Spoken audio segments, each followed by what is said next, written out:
Hi madam. Hi రా. Common drinks కి rating ఇస్తారా? మెయిల్ ఇన్ఫర్టిలిటీకి సంబంధించినవి. షూర్. కాఫీ 4/10 బికాస్ కాఫీలో కెఫెన్ అనే సబ్స్టెన్స్ ఉంటుంది. దానివల్ల స్పర్మ్ యొక్క క్వాలిటీ అనేది తగ్గుతుంది. Try to take 1 to 2 cups per day, అంతే, దానికి మించి అయితే వద్దు. Green tea 8/10. It is rich in antioxidants. Sperm యొక్క క్వాలిటీకి ఇంప్రూవ్ చేయడానికి యూజ్ అవుతుంది. Milk 6/10. It is rich in calcium, proteins and vitamin D. So తీసుకోవచ్చు, పర్లేదు. Soft drinks 2/10. ఎందుకంటే దాంట్లో చాలా ఎక్కువ మోతాదులో షుగర్స్ ఉంటాయి, అవాయిడ్ చేయడం చాలా బెటర్. అది కూడా 2/10. ఎందుకంటే దాంట్లో ప్రిజర్వేటివ్స్, షుగర్స్ చాలా ఎక్కువగా ఉంటాయి. 0/10. దాంట్లో కెఫెన్ అనేది చాలా అధిక మోతాదులో ఉంటుంది. స్పర్మ్కి అస్సలు మంచిది కాదు, ప్లీజ్ అవాయిడ్ ఇట్.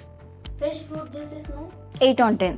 అంటే మన ఆమ్లా, పోమోగ్రానైట్స్, ఆరెంజెస్, మోసంబీ లాంటివి అయితే మనకి యాంటీ ఆక్సిడెంట్ రిచ్ ఉంటాయి. స్పర్మ్ యొక్క క్వాలిటీని ఇంప్రూవ్ చేయడానికి చాలా యూజ్ అవుతాయి. బట్ ఎంతైనా హోల్ ఫ్రూట్స్ తినడమే చాలా మంచిది. 10/10. This is the best drink you can ever have. So try to take 3 liters per day. ఇది మన స్పర్మ్ యొక్క క్వాంటిటీ ఇంప్రూవ్ చేయడానికి చాలా యూజ్ చేస్తుంది. Thank you. Thank you.